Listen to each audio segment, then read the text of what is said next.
Hello everyone, कैसे हैं आप सब। उम्मीद करते हैं अच्छे होंगे। जैसा कि आपको पता है कि लक्ष्य बैच स्टार्ट हो चुका है, कई सारी चीजें एक्सप्लेन हो चुकी है। हम पढ़ रहे हैं बायोलॉजी का पहला चैप्टर और पहले चैप्टर में मैंने आपको कई सारा डिस्कशन करा दिया है। ठीक है, जो भी बच्चे नए उनके लिए बता दूं, ये आपको कहाँ मिलेगा। सर्वोत्तम ऐप डाउनलोड कर लेना है प्ले स्टोर से, तो आप प्ले स्टोर पे जाइएगा, सर्वोत्तम ऐप, केवल सर्वोत्तम नाम ही टाइप करिएगा, वहां आपको सर्वोत्तम ऐप मिलेगा। ठीक है, और आपको क्या करना है, लक्ष्य बैच इनरोल कर लेना, आपको सारी चीजें वहां मिल जाएगी। टेस्ट मिलेगा, पीडीएफ मिलेगा, रिकॉर्डेड क्लास मिलेगा, वीवीआई क्वेश्चन मिलेगा, इसके अलावा डाउट सेशन भी आपको मिलेगा। तो देर मत करिए, जाके फटाफट लक्ष्य बैच ज्वाइन करिए और जो भी पुराना वीडियो है पहले उसको देखिए, फिर इस लेक्चर तक पहुंचिएगा। चलिए आइए, तो आज हम लेक्चर स्टार्ट कर रहे हैं। मैंने आपको कहा था पूरा चैप्टर 3 हिस्सों में क्या कर देंगे, कंप्लीट करा देंगे। पहला जो चैप्टर था उसमें पहला हिस्सा क्या आया था, देखिए ध्यान से। अगर हम पहले हिस्से की बात करें, फर्स्ट हिस्से की बात करें, तो हमने पहले इंट्रोडक्शन वाला हिस्सा लिया था, परिचय वाला हिस्सा लिया था। ठीक है, और परिचय वाले हिस्से में मैंने आपको सारी चीजें परिचय के बारे में पढ़ा दिया था। ठीक है, दूसरा आपको पढ़ना है पौधों में पोषण। ठीक है, तो पहला इंट्रोडक्शन, दूसरा है पौधों में पोषण। तो पौधों में पोषण मैंने आपको बहुत डिटेल में पढ़ा दिया है, पौधों में पोषण क्या है। अगेन आपको सारी चीजें आपको ऐप पे मिल जाएगी। तो जो बच्चे ऐप डाउनलोड नहीं किए हैं वो ऐप डाउनलोड कर लीजिए। जो बच्चे यूट्यूब चैनल सब्सक्राइब नहीं किए हैं वो चैनल जाके सब्सक्राइब कर लीजिए। दो चैनल है हमारा। ठीक है, एक सर्वोत्तम कोचिंग इंस्टीट्यूट वाला चैनल होगा और एक होगा सर्वोत्तम क्लास 10th, जिसमें स्पेशली आपको क्लास 10th ही पढ़ाया जाएगा। ठीक है, बिहार टॉपर्स फैक्ट्री के नाम से ये चैनल होगा, आप जाके देख सकते हैं। ठीक है, सर्वोत्तम class 10th Bihar topper factory अगर आप टाइप करेंगे तो आपको पूरा ये चैनल मिल जाएगा, कई सारे वीडियोज मिल जाएगा और ऐप पे भी बहुत सारा फ्री वीडियोज है, तो आप उस पर जाके आप फ्री वीडियोज का लुफ्त ले सकते हैं। तो चलिए आइए स्टार्ट करते हैं। उसके बाद तीसरा जो पार्ट है वो है जंतुओं में पोषण। तो मैंने कहा था 3 स्टेप में क्या करेंगे, इस चैप्टर को कंप्लीट करा देंगे। जंतुओं में पोषण पढ़ लिए थे। ठीक है, और जंतुओं में पोषण कहाँ तक पढ़ा था ये देख लीजिए। जंतुओं में पोषण आपको मैंने बता दिया था, अमीबा में पोषण बता दिया था। ठीक है, अमीबा में पोषण पढ़ लिए थे। उसके अलावा पैरामीशियम में पोषण पढ़ लिए थे। ठीक है, अब जो हम लोग पढ़ने वाले हैं वो है मानव में पोषण।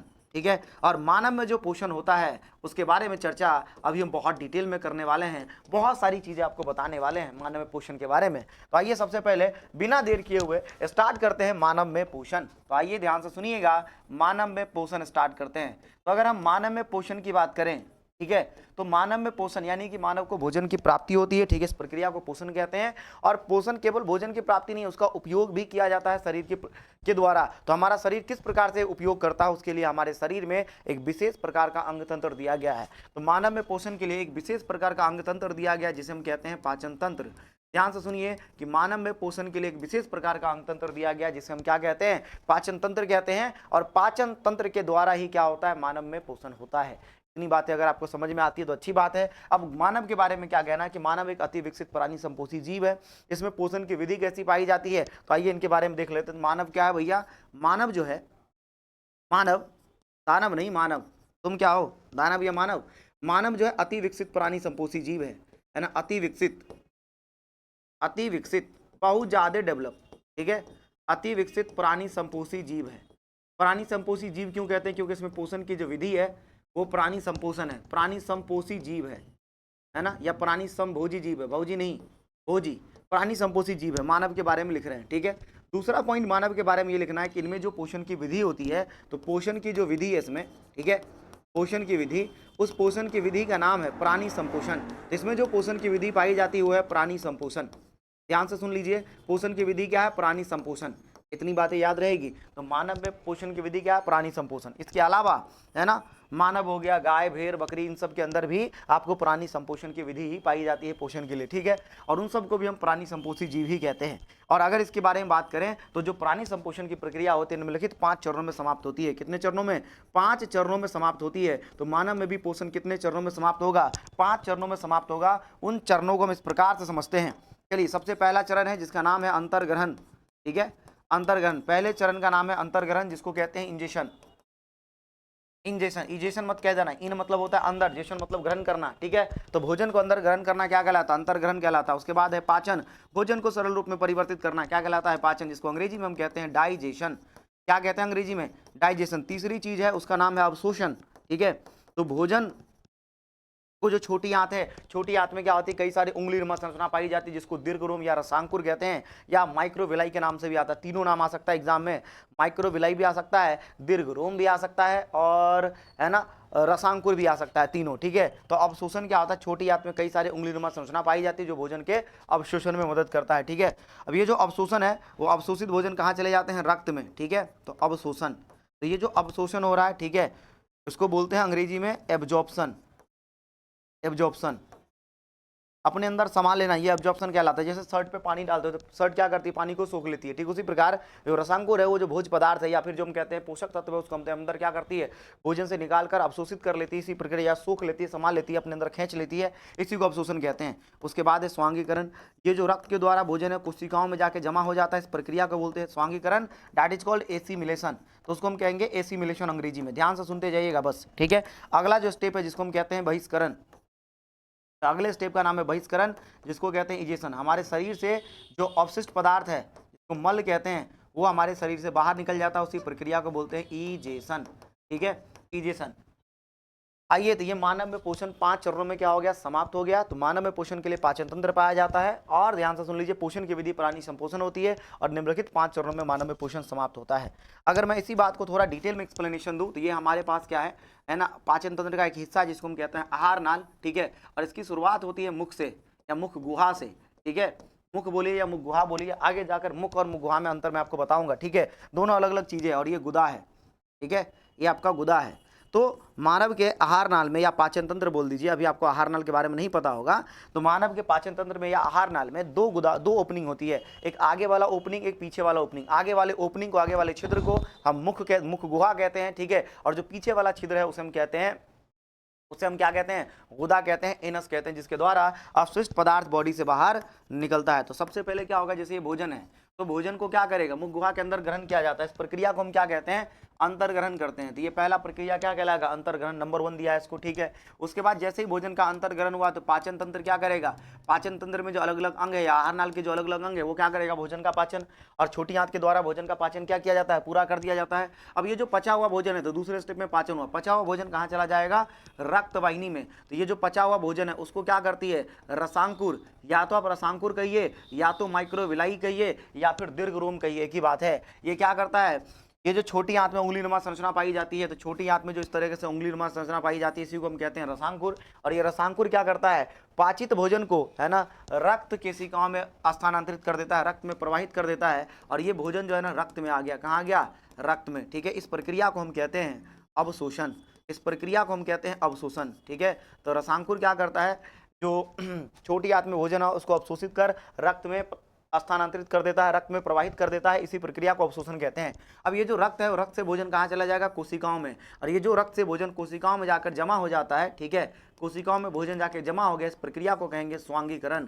तो भोजन का कोशिकाओं में जाकर जमा होना क्या कहलाएगा, स्वांगीकरण। और इसी भोजन का यूज कर कोशिका क्या करती है, मरम्मत करती है खुद का, इसके अलावा जनन में भाग लेती है, इसके अलावा वृद्धि होती है, और भी भांति भांति प्रकार के कोशिकीय अभिक्रिया होती है या फिर उपापचय अभिक्रिया होती है कोशिका के अंदर, ठीक है। अब जो अपचा भोजन है वो अपचा भोजन है ना, इस तरीके से अस्थायी, ये अपचा भोजन जो गुदा के द्वारा होता है वो शरीर से बाहर निकल जाता है, और इस प्रक्रिया को हम क्या कहते हैं, बहिष्करण कहते हैं। और यहाँ से मुझे ये बात समझ में आ गया कि मानव में जो पोषण है वो 5 चरणों में समाप्त होती है, अंतर्ग्रहण, पाचन, अवशोषण, स्वांगीकरण, बहिष्करण, और है ना, ये 5 चरणें कंप्लीट हो जाती है, मानव में पोषण भी क्या हो जाता है, कंप्लीट। इसी चरण को धीरे धीरे हम डिटेल में पढ़ने वाले हैं आज, ठीक है। तो सबसे पहले हम समझेंगे पाचन तंत्र, और फिर उसके बाद आगे की कथा और व्यथा आपको बताएंगे, है ना। तो आइए जरा देखते हैं पाचन तंत्र के बारे में। जो पाचन तंत्र है उसको अंग्रेजी में हम कहते हैं डाइजेस्टिव सिस्टम। ध्यान से सुनिएगा, पाचन तंत्र को अंग्रेजी में क्या कहते हैं, डाइजेस्टिव सिस्टम। और ये जो डाइजेस्टिव सिस्टम है वो 2 चीजों से मिलकर बना है, जैसा कि आपको पता है, पूरे बिहार को पता है, पूरे देश को पता है, पूरे भारत माता के वीर जवानों को पता है कि 2 चीजों से मिलकर बना होता है, ठीक है। वो जो 2 चीज है उसको, एक को हम कहते हैं आहार नाल, एक को हम क्या कहते हैं, आहार नाल, एक को हम कहते हैं आहार नाल, ठीक है। और दूसरा जो भाग है जिसको हम कहते हैं पाचन ग्रंथि। और आहार नाल और पाचन ग्रंथि ये दोनों मिलकर, ध्यान से सुनिएगा, ये दोनों मिलकर क्या करते हैं, पाचन तंत्र का निर्माण करते हैं। तो आहार नाल और पाचन ग्रंथि के सम्मिलित रूप को ही क्या कहते हैं, पाचन तंत्र कहते हैं। ध्यान से सुन लीजिए, आहार नाल अलग होता है, पाचन तंत्र अलग होता है। पाचन तंत्र में पाचन ग्रंथि भी शामिल है, आहार नाल में पाचन ग्रंथि शामिल नहीं है, इसलिए आहार नाल पाचन तंत्र का हिस्सा है। समझ गए कि नहीं। आइए ध्यान से देखिए, अब ये जो आहार नाल है उनमें क्या होते हैं, कई सारे अंग मिलकर क्या करते हैं, आहार नाल का निर्माण करते हैं। तो कई सारे अंग मिलकर क्या करेंगे, आहार नाल का निर्माण करेंगे, और उन्हीं अंगों के बारे में अभी यहां लिखने जा रहे हैं। ध्यान से सुनिए, पहला अंग है मुख। मैंने आपको पहले बताया था मुख अलग होता है, मुख गुहा अलग होता है। ये जो इतना सा हिस्सा है इसको मुख कहते हैं, ये देखो इतना सा हिस्सा मुख कहलाता है। ऊपर वाली होठ और नीचे वाली होठ को मुख कहते हैं। और मुख जिस गुहा में खुलती है इस गुहा को कहते हैं मुख गुहा। तो मुख जिस गुहा में खुलती है उसे क्या कहेंगे? मुख गुहा कहेंगे। तो आहार नाल हो गया, मुख गुहा हो गया जिसको ओरल कैविटी या बक्कल कैविटी भी कहते हैं। इसके अलावा ग्रसनी हो गया, ठीक है। ग्रसनी मुख गुहा का भाग नहीं है, ध्यान से सुन लीजिए, ये जो ग्रसनी है वो मुख गुहा का भाग नहीं है ना। ये पाचन तंत्र का हिस्सा, सॉरी आहार नाल का हिस्सा या पाचन तंत्र का हिस्सा, लेकिन मुख गुहा का हिस्सा नहीं है। कुछ लोग गलत पढ़ाते हैं, ध्यान से सुन लीजिएगा, ठीक है। तो आप उसको सही कर लीजिएगा। यहाँ देख लीजिए ग्रास नली, इसको हम ईसोफेगस कहते हैं या फिर इसी को हम खाद्य नली भी कहते हैं, ठीक है। तो या तो ग्रास नली कह दीजिए या तो इसे हम कहेंगे खाद्य नली। उसके बाद है अमाशय, अमाशय या तो अमाशय कह दीजिए या तो इसे कह दीजिए पेट। कुछ लोग पूरे इस पूरे हिस्से को पेट कहते हैं, ध्यान से सुनिए, ये पूरा पेट नहीं है, ये उदर है, इसको हम उदर कहते हैं, ठीक है। और यहाँ जो कोना में है, ठीक है, बाईं तरफ है, डायाफ्राम के जस्ट नीचे होती है, उसे पेट कहते हैं। बाद में बात करेंगे अमाशय और पेट के बारे में, ठीक है। उसके बाद आगे देखिए, उसके बाद आगे जो कहानी है वो छोटी आंत और बड़ी आंत की है, ठीक है। तो यहाँ से लिखेंगे छोटी आंत और यहाँ से लिखेंगे बड़ी आंत, ठीक है। ये हो गया छोटी आंत और यहाँ से एक छोटी सी संरचना और लिख रहे हैं, बड़ी आंत, ठीक है, बड़ी आंत। अब देखो इतनी सारी चीजें मिलकर, है ना, क्या करती है? आहार नाल का निर्माण करती है। सारे अंग मिलकर आहार नाल का निर्माण करते हैं। मुख गुहा में आइए जरा देखते हैं इसके कितने भाग होते हैं। मुख गुहा में 3 भाग होते हैं, ठीक है। या मुख गुहा में 3 संरचनाएं पाई जाती है। एक तो पाई जाती है इसमें जीव, दूसरा पाया जाता है दांत, ठीक है, और तीसरी चीज पाई जाती है ना, तालू, ठीक है, भालू। अब ये जो तालू है ना, देखो भालू ये है तालू, और तालू 2 प्रकार के होते हैं, एक होता है सॉफ्ट पैलेट, एक होता है हार्ड पैलेट, ठीक है। एक को बोलते हैं रुखरा, है ना, आगे वाला जो हिस्सा होता है रुखरा होता है, ठीक है, और पीछे वाला होता है चिकना, तो इसको बोलते हैं रुखरा और इसको बोलते हैं चिकनी या चिकना, ठीक है, चिकनी, ठीक है। इस तरीके से हमने कहा भाई मुख गुहा के अंदर ये 3 भाग होते हैं। ग्रसनी की अगर मैं बात करूं तो उसके कोई भाग नहीं पढ़ने हैं, ग्रास नली के भाग नहीं पढ़ने हैं। अमाशय के 4 भाग होते हैं। कई सारे किताबों में अगर 3 भाग लिखा हो तो गलत मत साबित करिएगा। ये नई जो एनसीईआरटी क्लास 11th वगैरह की, उसमें आपको 4 भाग दिया होगा, तो हम 4 भाग ही पढ़ते हैं। कार्डियक, पुंडिक, कार्डियक, पुंडिक, बॉडी, पाइलोरस, ठीक है, ये 4 भाग है। पाइलोरस, इसको कैसे याद रखोगे, है ना, इसको याद करने का मैंने एक तरीका बताया था। देखिए जो बच्चों को याद करवाता हूं मैं उसे, है ना, कैसे याद करवाता हूं, ध्यान से सुनिएगा। Cardiac, fundus, body, pylorus, cardiac, fundus, body, pylorus, cardiac, fundus, body, pylorus. इस तरीके से मैं बच्चों को याद करवाता हूं, छोटे छोटे बच्चों को। आप इस तरीके से याद कर सकते हैं, कहीं भी घूमते रहिए, है ना, एकदम बोल दीजिए कार्डियक, फंडस, बॉडी, पाइलोरस, एकदम एकदम अपने रिदम में बोल सकते हैं, जैसे मैंने अभी आपको समझाया था रिदम में, ठीक है। उसी प्रकार से छोटी आंत के भी 3 भाग होते हैं, ठीक है। छोटी आंत के 3 भाग होते हैं। छोटी आंत के पहले भाग का नाम है ग्रहणी, या तो तुम ग्रहणी कह दो या फिर इसी को अंग्रेजी में ड्यूडेनम कहते हैं, ठीक है, ड्यूडेनम।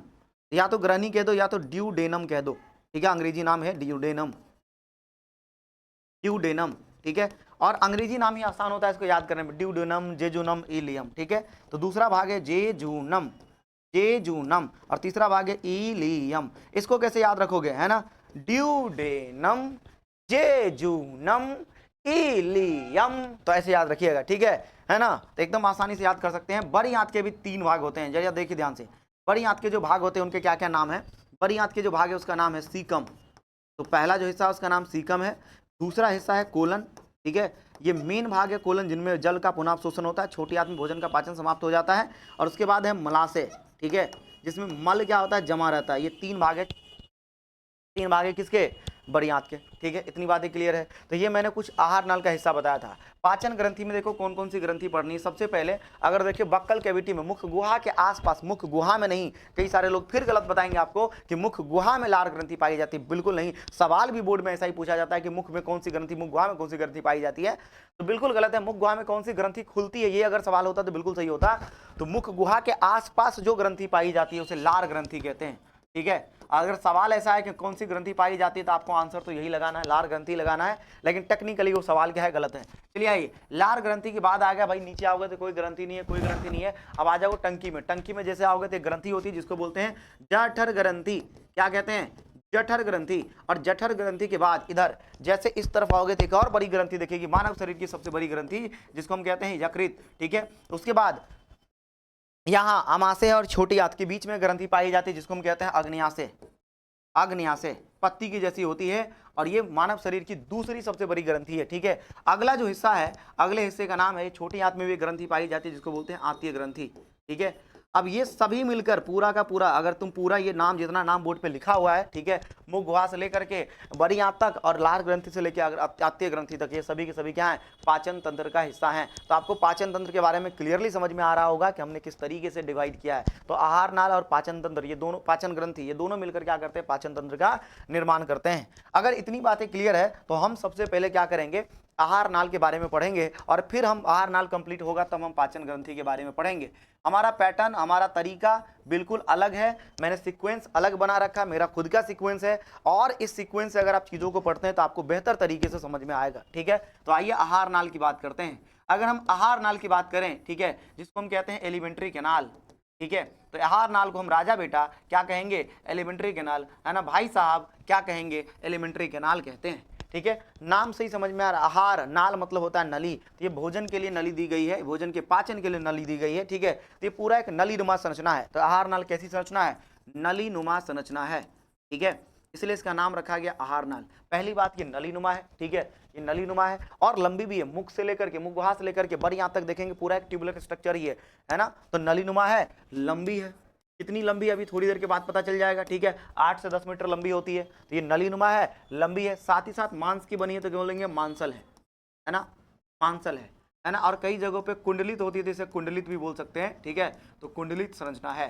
तो आहार नल क्या है ना, नलीनुमा, लंबी एवं मांसल संरचना है, कुंडलित संरचना है, इसको हम क्या बोलते हैं, आहार नाल कहते हैं। ठीक है, अब ये जो आहार नाल है, इसकी जो लंबाई होती है, उस लंबाई की अगर मैं बात करूं, ठीक है, तो आहार नाल की लंबाई ध्यान से देखिएगा,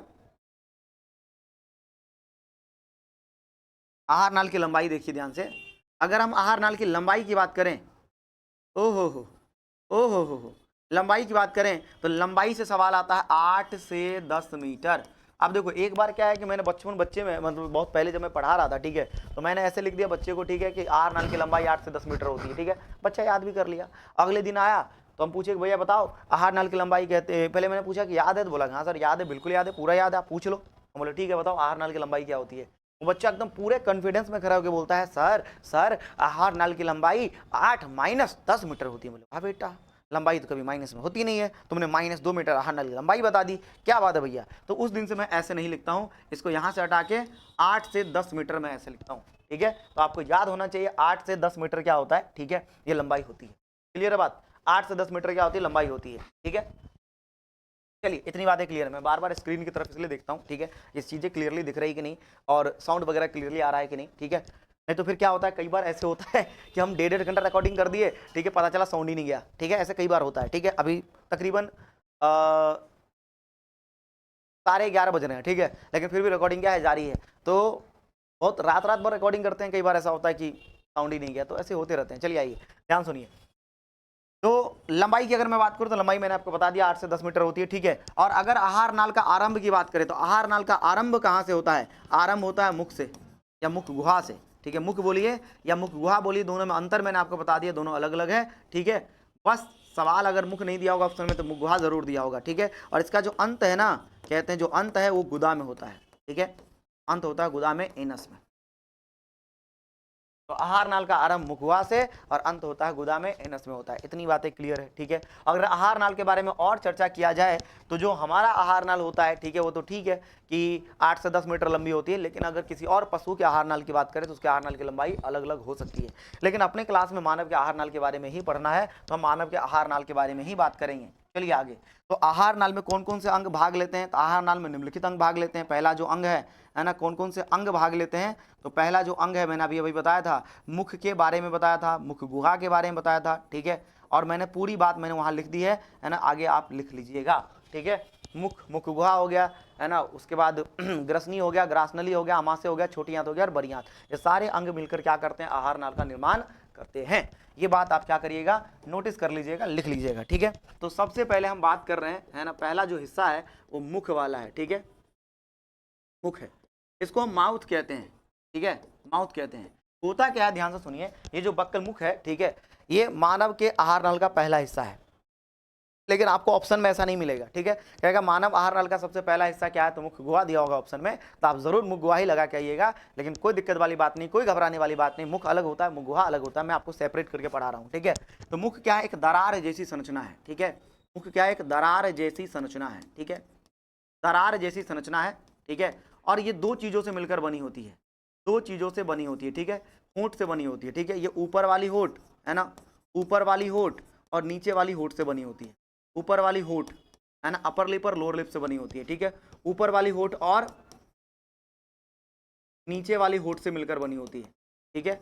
तो पहली बात ऊपर वाली होंठ, दूसरी बात नीचे वाली होंठ, ये दोनों होंठ मिलकर क्या करते हैं, मुख का निर्माण करते हैं। अगर मैं इस होंठ की संरचना के बारे में बात करूं, ठीक है, या फिर बोले मुख के संरचना के बारे में बात करूं, तो मुख का संरचना कुछ ऐसा होता है, ठीक है। ध्यान से देखिए, थोड़ा ट्राई कर रहे हैं बनाने का। ये आपका मुख है, ठीक है, ये आपका मुख है। तो अगर हम मुख की बात करें तो हमने ये मुख बनाया है, ठीक है, और मुख जो बनाया है जिसमें ऊपर वाली जो हिस्सा है, ठीक है, ऊपर वाले हिस्से को ध्यान से देखिएगा, हाँ, ऊपर वाले हिस्से को ध्यान से सुनिए, इसको ऊपर वाला होंठ कहते हैं, इसको नीचे वाला होंठ कहते हैं। ये ऊपरी होंठ है, ऊपरी होंठ है, और ये क्या है, निचली होंठ है, और ये दोनों होंठ मिलकर है ना मुख का निर्माण करती है। अगर हम कहते हैं किसी का मुंह खराब है, तो मुंह खराब है तो ये पूरा खराब नहीं, अगर कहें किसी का चेहरा खराब है तो ये पूरा खराब है। मुंह खराब है मतलब इतना सा हिस्सा, इतना सा हिस्सा क्या उसका खराब है, ठीक है। तो इस होल्ड का क्या काम है, तो अगर इसके कार्य की बात करें तो इसका कार्य क्या, भोजन को होल्ड करना, भोजन को पकड़ना। तो भोजन को पकड़ने में मदद करता है, ठीक है, भोजन को पकड़ने में क्या करता है, मदद करता है, ये भोजन को पकड़ने में मदद करेगा, इसका ये मेन काम है।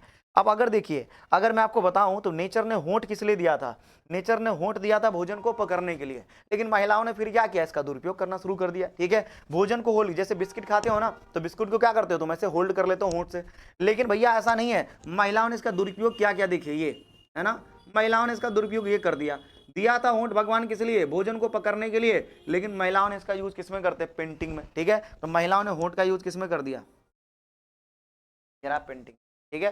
तो महिलाओं ने इसका यूज क्या कर दिया, पेंटिंग करने में कर दिया, समझ गए तुम, तो ये पेंटिंग में यूज कर दिया भैया, मुझे तो नहीं आता है, ठीक है, जिनको आता है वो करते हैं पेंटिंग ऐसे, ठीक है। तो महिलाओं ने इसका यूज किस में कर दिया, पेंटिंग में कर दिया बाबू, है ना। तो महिलाएं जो होती है वो हर चीज का दुरुपयोग ही कर देती है, ठीक है। भगवान ने होंठ दिया भोजन को पकड़ने के लिए, ये लोग लिपस्टिक लगा दिया, है कि नहीं, कलर पेंट करने में इसका यूज किया जा रहा है, ठीक है। तो आइए जान दीजिए, है ना, एक एक्स्ट्रा यूज हो रहा है, कोई दिक्कत वाली बात नहीं है। चलिए आगे बढ़ते हैं। मुख जो है ना कहाँ खुलती है, मुख खुलती है एक छोटी सी संरचना में, यहाँ मैं लिख देता हूँ, मुख कहाँ खुलती है, मुख खुलती कहाँ है, तो खुलती है भैया मुख गुहा में। तो मुख कहाँ खुलती है, मुख गुहा में खुलती है, ठीक है। बस इतना याद रखिएगा, इतना याद रखिएगा मुख के बारे में, ठीक है। उसके बाद आइए दूसरा जो हिस्सा है आहार नाल का, उस दूसरे हिस्से को हम क्या कहते हैं, उस दूसरे हिस्से को मुख गुहा कहते हैं। क्या कहते हैं, मुख गुहा कहते हैं। तो दूसरे हिस्से को क्या कह देंगे, मुख गुहा। तो दूसरा जो हिस्सा है उसे मुख गुहा कहते हैं, और मुख गुहा को हम अंग्रेजी में या तो बक्कल कैविटी कहते हैं, या तो हम कहते हैं ओरल कैविटी, है ना, ओरल कैविटी, या तो ओरल कैविटी कहते हैं या फिर माउथ कैविटी भी बोल सकते हैं, ठीक है। तो माउथ कैविटी बोलिए, बक्कल कैविटी बोलिए, ओरल कैविटी के लिए जितने भी डेंटिस्ट होते हैं जनरली वो ओरल कैविटी ही बोलते हैं, ठीक है। आइए ध्यान से सुनते हैं, ये जो मुख गुहा है, ठीक है, तो मुख गुहा के निर्माण में निम्नलिखित अंग भाग लेते हैं। पहला कौन कौन सा अंग भाग लेता है, ध्यान से सुनिएगा। मुख गुहा के निर्माण में भाग लेता है जीभ, मुख गुहा के निर्माण में भाग लेता है तालु, है ना, दांत, है ना, मुख गुहा के निर्माण में भाग लेता है तालु। तो ये सभी अंग जो है ना मुख गुहा का निर्माण करता है, ठीक है। तो मुख गुहा का निर्माण कौन कौन से अंग मिलकर करते हैं, मुख गुहा का निर्माण ये 3 अंग मिलकर करते हैं, ठीक है। अब मुख गुहा से जुड़ी जितनी भी बातें होगी सारी बातें यहाँ एक्सप्लेन की जाएगी। तो पहली बात क्या है कि मुख गुहा के निर्माण में ये 3 अंग भाग लेते हैं। साथ ही साथ मुख गुहा में क्या होता है, भोजन का पाचन आरंभ होता है। तो पाचन आरंभ कहाँ से होता है ना, पाचन आरंभ कहाँ से होता है, तो पाचन आरंभ होता है मुख गुहा से, है ना। बताइए पाचन कहाँ से आरंभ होता है, मुख गुहा से, ठीक है। अगर मुख ऑप्शन में दिया होगा तो भी सही लगा लेना, ऐसे होता नहीं है, लेकिन मुख गुहा की बात अगर होती तो एग्जैक्टली सही होती है, बार बार रिपीट कर रहा हूं। तो पाचन आरंभ कहाँ होगा, मुख गुहा से, ठीक है ना। भोजन के कौन से हिस्से का पाचन मुख गुहा में होता है, तो मुख गुहा में जो है ना कार्बोहाइड्रेट का पाचन होता है, ठीक है। तो मुख गुहा में किसका पाचन होता है, कार्बोहाइड्रेट का पाचन होता है, ठीक है। कार्बोहाइड्रेट, कार्बोहाइड्रेट में किसका, स्टार्च का पाचन होता है, ठीक है।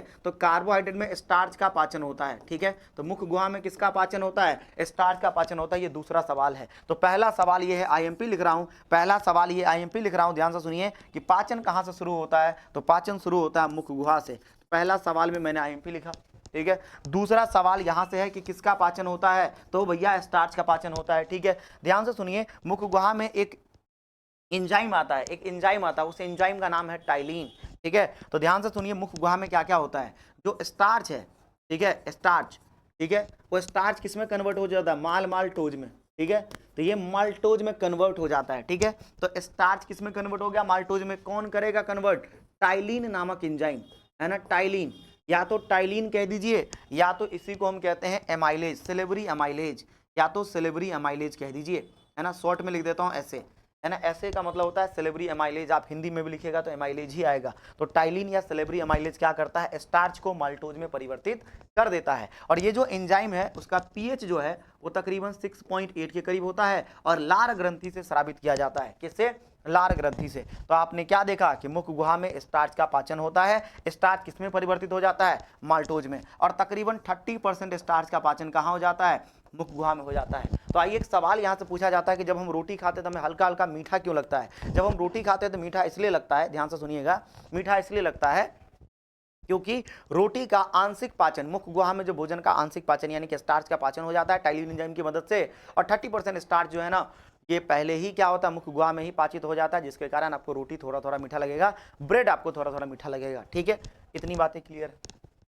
अगर इतनी बातें क्लियर है तो फिर हम आगे की बात करते हैं। और आगे की बात में आपको ये बात तो जरूर याद रखना है कि 30% स्टार्च मुख गुहा में क्या हो जाता है, डाइजेस्ट हो जाया करता है, पाचन हो जाया करता है। ठीक है, अगर मैं मुख गुहा की बात करूं, ठीक है, तो मुख गुहा में और क्या क्या हो सकता है, तो मुख गुहा क्या है, पाचन तंत्र का पहला भाग है। तो एक पॉइंट ये भी लिख लीजिएगा, ये पाचन तंत्र का पहला भाग है। कई बार अगर मुख गुहा नहीं दिया होगा तो मुख जरूर दिया होगा, पहला भाग है ना, या तो मुख बोलिए या तो मुख गुहा बोलिए। होता क्या है कि ऑप्शन के हिसाब से हम बात कर रहे हैं, ऐसे होना चाहिए मुख, लेकिन सवाल आएगा तो पहला भाग इसी को माना जाएगा।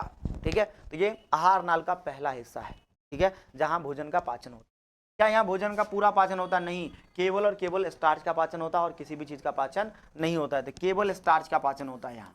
ठीक है, केवल स्टार्च का, यहाँ लिख लेते हैं केवल स्टार्च, है ना, केवल स्टार्च या कार्बोहाइड्रेट का पाचन होता है। ठीक है, इस प्रकार से मुख गुहा में आगे बढ़ रहे हैं। ठीक है, और सबसे पहली जो संरचना है जिसके बारे में हम बात करते हैं, जीव। ठीक है, जीव के बारे में बात कर रहे हैं। अगर हम जीव के बारे में बात करें तो ये जो जीव है ना, ध्यान से सुनिएगा, ये जीव एक मांसल संरचना है और लगभग त्रिभुजाकार संरचना की होती है। तो जीव क्या है, जिसको हम अंग्रेजी में टंग कहते हैं। ठीक है, टंग, ये क्या है भाई, मांसल संरचना है। ठीक है, तो पहली बात ये मांसल होती है। ठीक है, मांसल होती है। ये किस मसल की बनी है, बहुत ही स्ट्रॉन्गेस्ट मसल की बनी है, बहुत ही मजबूत प्रकार की मांसपेशी की बनी है, जिसको हम कहते हैं स्केलेटन मसल। ठीक है, तो ये मांसल संरचना है। दूसरी बात अगर मैं आगे बात करूं तो ये लगभग इसका जो आकार होता है वो आकार होता है त्रिभुजाकार। ठीक है, तो लगभग त्रिभुजाकार संरचना की होती है ना, त्रिभुजाकार संरचना की होती है। इतनी बातें क्लियर है। ठीक है, तो ये लगभग त्रिभुजाकार संरचना की होती है ना। और ये जो जीव है वो जीव के ऊपरी सतह पर, ध्यान से सुनिएगा, जीव के ऊपरी सतह पर, है ना, कई सारे, है ना, दाने जैसी संरचना पाई जाती है, कई सारे उभार जैसी संरचना पाई जाती है। तो जीव के ऊपरी सतह पर उभार जैसी संरचना पाई जाती है। इस उभार जैसी संरचना को, ठीक है, इस उभार जैसी संरचना को हम पैपली कहते हैं। क्या कहते हैं, पैपली। ठीक है, पैपली कहते हैं। और ये जो पैपली है, इस पैपली में, यानी इनमें से देखो 4 टाइप की पैपली होती है, उन सब के बारे में नाम नहीं लेंगे यहाँ, वो आपकी क्लास का नहीं है। हालांकि इसको नीट में से भी हटा दिया गया, इस चैप्टर को एनीवे जाने दीजिए, ये पैपली में दिया गया। ठीक है, अब ये जो पैपली, उनमें से कुछ पैपली के पास, है ना, कुछ पैपली के पास स्वाद कलिकाएं भी पाई जाती है ना, कुछ पैपली के पास स्वाद कलिकाएं भी पाई जाती है। और स्वाद कलिका का मेन काम है स्वाद को ग्रहण करना।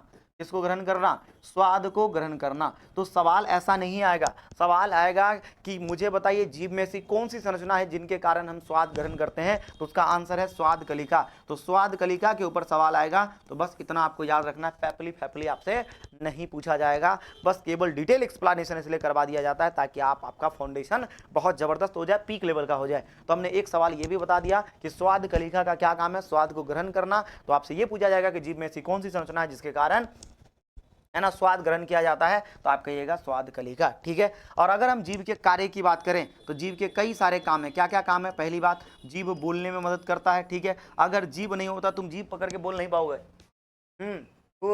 बोल नहीं पाओगे अगर तुम जीभ पकड़ के बोलने की कोशिश करोगे। ठीक है, तो बोलने में मदद करता है। ठीक है, पहला।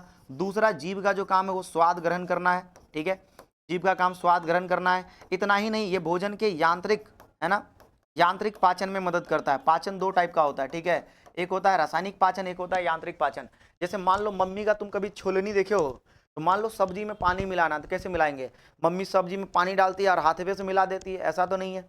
मम्मी क्या करती है, एक छोलनी होता है, डू यू नो छोलनी, बहुत सारे बच्चे जानते होंगे, एक लंबी सी होती है, ठीक है। उस छोलनी से क्या करती है मम्मी, है ना, पानी डालते ही छोलनी से उसको क्या करती है, पानी में, सब्जी में पानी मिलाती है, ठीक है। उसी प्रकार से हमारा जीव जो है ना, वो क्या करता है, जो लार निकलता है हमारे मुख गुहा से, जिसको थूक जैसा जो पदार्थ होता है, जलीय पदार्थ होता है, ठीक है। तो ये जो लार होता है, उस लार को, अब थूक ही बोल दीजिए, है ना, कॉमन भाषा में उसको थूक ही कहते हैं, ठीक है, और बायोलॉजी की भाषा में उसे लार कहते हैं। ये लार को, है ना, भोजन के साथ मिलाने का काम किसका है, भोजन के साथ मिलाने का काम किसका है, हमारे जीव का है। तो जीव क्या करता है, देखिए अगला काम, यांत्रिक पाचन मदद करता है ना, कैसे मदद करता है, या, है ना, लार को भोजन के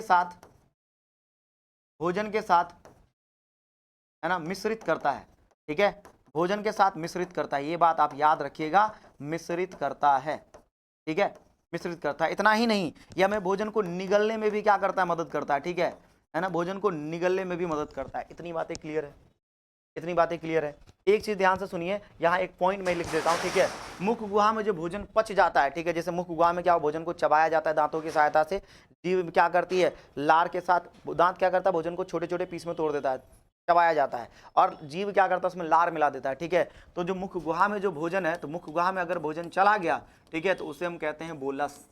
क्या कहते हैं, बोलस। मुख गुहा में पचे हुए भोजन को हम कहते हैं बोलस। तो मुख गुहा में जो पचा हुआ भोजन है, ठीक है, मुख गुहा में, ऐसे लिख देता हूं, पचा हुआ भोजन, पचा हुआ, सही से लिख देता हूं, रुक जाओ, देखिए भैया, मुख गुहा में पचा हुआ भोजन, पचा हुआ भोजन बोलस कहलाता है। क्या कहलाता है, बोलस, ठीक है। एकदम एकदम लुक दी पेस्ट जैसा हो जाता है, चटनी चोखवा जैसा, तुम कभी फील किए होगे तो। चलिए आगे, उसके बाद आगे देखिए, तो ये मैंने आपको बता दिया, ठीक है। और ये सारे काम किसके हैं, जीव के हैं। एक बार जीव के बारे में और एक्सप्लेनेशन देख लीजिए, ठीक है, कि जीव कैसा होता है, ठीक है। इस तरीके से अगर आप जीव के बारे में देखते हैं, तो ये आपका जीव है, लगभग त्रिभुजाकार संरचना की होती है, ठीक है, इस तरीके से। एक मिनट, इस तरीके से आप लगभग जीव के बारे में सोच सकते हैं कि लगभग त्रिभुजाकार संरचना की होती है ना। इस तरीके से आप जीव की संरचना को इमेजिन करें, ठीक है। और यहाँ से देख लीजिए, ये जीव है, ठीक है, ये जीव का ऊपरी हिस्सा है, ये जीव का निचली हिस्सा है, ठीक है। इसी निचले हिस्से में ये जो ऊपर की सतह है, इस पे कई सारी उभार जैसी संरचना होती है, ठीक है, कई सारी उभार जैसी संरचना होती है। इस उभार जैसी संरचना को हम कहते हैं पैपली। क्या कहते हैं, पैपली। और पैपली में, यानी कुछ पैपली के पास क्या होता है, स्वाद कलिकाएं, ठीक है। तो कुछ पैपली के पास होता है स्वाद कलिकाएं, ठीक है, स्वाद कलिकाएं होती है, जिसके द्वारा क्या होता है, स्वाद ग्रहण किया जाता है, स्वाद ग्रहण किया जाता है अलग अलग प्रकार का, ठीक है। इस तरीके से हम जीव के बारे में एक्सप्लेनेशन दे सकते हैं, ठीक है। अब इसमें होता क्या है कि जो आगे वाला पार्ट है, जो यहाँ वाला हिस्सा है, जो यहाँ वाला हिस्सा है, ठीक है, और यहाँ वाला जो हिस्सा है ना, इससे क्या होता है, और यहाँ वाला हिस्सा, ठीक है, 1 2 3 4 4 प्रकार के स्वाद को ग्रहण किया जाता है, ठीक है।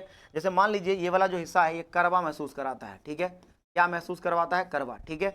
इसके बाद ये वाला जो हिस्सा है, ये मीठा महसूस करवाता है, ठीक है, और ये आपका नमकीन महसूस करवाता है, ठीक है, और यहाँ से खट्टा महसूस होता है, ठीक है। इस तरीके से हम क्या कर सकते हैं, महसूस कर सकते हैं अलग अलग स्वाद। वैसे तो जीव के ये 4 रीजनों को अलग अलग स्वाद में क्या कर दिया गया, डिवाइड कर दिया गया, ठीक है। इस प्रकार से हम जीव के बारे में, है ना, पढ़ते हैं, और ये हमारा जीव के बारे में था, ठीक है। अब जो अगला वीडियो होगा, नेक्स्ट पार्ट होगा, वो हमारा किस पे होगा, ध्यान से सुन लीजिए। अगला जो पार्ट होगा वो जीव पढ़ चुके हैं, तो हम दांत के बारे में पढ़ेंगे और तालू के बारे में पढ़ेंगे, ठीक है, और आगे का डिस्कशन कंटिन्यू करेंगे। तब तक हमारे साथ बने रहिए, सर्वोत्तम के साथ बने रहिए।